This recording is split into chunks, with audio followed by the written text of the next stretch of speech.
আপনাদের সঙ্গে আজকে একটা গল্প শেয়ার করব।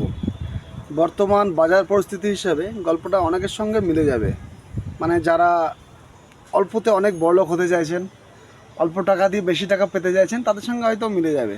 সত্যি ঘটনা, এটা আমাদের গ্রামেই হয়েছিল, আমার চোখের সামনে দেখা। আর যেটা আজকের না, প্রায় 10 থেকে 15 বছর আগের ঘটনা। তো কী হয়েছিল, আমাদের গ্রামে কিছু লোক এসেছিল ব্যবসায়ী। তারা এসে তাদের ব্যবসাটা এটাই ছিল যে কিছু কাঁসা পিতল যাদের ঘরে আছে আর কি, পুরনো, ব্যবহার করে না, নষ্ট হয়ে গেছে, তো সেইগুলো যারা দেবে, সেগুলো দিলে কি হবে, পুরনো কাঁসা পিতল আপনার ঘরে দেবেন, তারা নতুন বানিয়ে দেবে। তো এগুলো কেউ বিশ্বাস করে না যে বাবার ঘরের কাঁসা পিতল দেবো, যদি সে না আসে, না ফেরত দেয়। তো অনেক বোঝানোর পরে বুঝিয়েছে অনেককে, আর কেউ কেউ বিশ্বাস করে দেখেছে, ঠিক আছে দেখি রিস্ক নিয়ে কি হয়। তারপরে কেউ কেউ দিল, মানে একজন দিয়েছিল, পাড়ার একজন দিয়েছিল। দেওয়ার পরে কী হলো, তারা ঠিক নিয়ে গেল, তো সবাই টেনশান।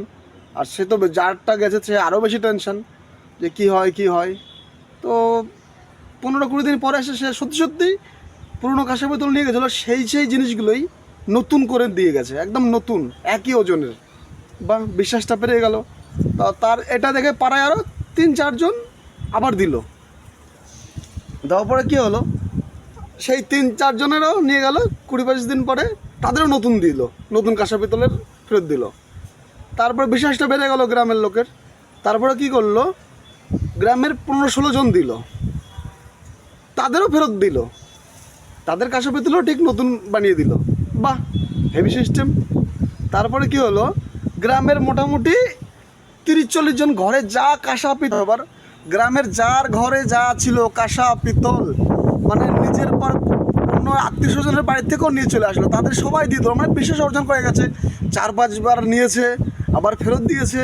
বিশাল একটা বিশ্বাস, নতুন জিনিস পাওয়া যাচ্ছে, পুরনো দিলেই নতুন হয়ে যাচ্ছে, বিশাল ব্যাপার। তো কী হলো, যখন সারা গ্রামের লোকের কাঁসা পিতল নিল, 20 দিন যায়, 25 দিন যায়, 1 মাস যায়, তারা আর ফেরত আসলো না। পুরো গ্রামের লোকে, মানে প্রথমে 4-5 জনের 10-15 জনের ফেরত দিল, তারপরে পুরো গ্রামের লোকের অন্তত 60-70 জনের বাড়ির কাঁসা পিতল নিয়ে গেল, আর ফেরত নিয়ে আসলো না, বাস গেল। তো এটি হচ্ছে বিজনেসের টেকনিক। তখন কিন্তু স্মার্টফোন ছিল না, মানুষ স্মার্ট ছিল না, তো অল্প লোকের উপর দিয়ে অল্পের উপরে গেছে। এখন মানুষ স্মার্ট, বেশি শিক্ষিত, ঠিক আছে, সোশ্যাল মিডিয়া ব্যবহার করে। তো এখন কী হয়েছে, সেই স্মার্ট সিস্টেমে কিছু কোম্পানি লুটে নিয়ে চলে গেছে। এনএফটি নামটা বলেই দিলাম, এনএফটি অনেকে করেছে, প্রথমে দিয়েছে, তারপরে নিয়েছে। আমি অনেককে বলেছিলাম ভাই কেউ করিস না। এর আগে একটা কোম্পানি ছিল জিনেট, জানি না কে কে করেছো, সেটা করে সবাই সেম কেস হয়েছিল। তো এইভাবে কেউ ফাঁদে পড়তে যেও না, মানুষ এখন স্মার্টের যুগে কেউ আনস্মার্ট হয়েও না ভাই, বেশি কামাই করতে যেও না, এটাই হবে সবার সঙ্গে।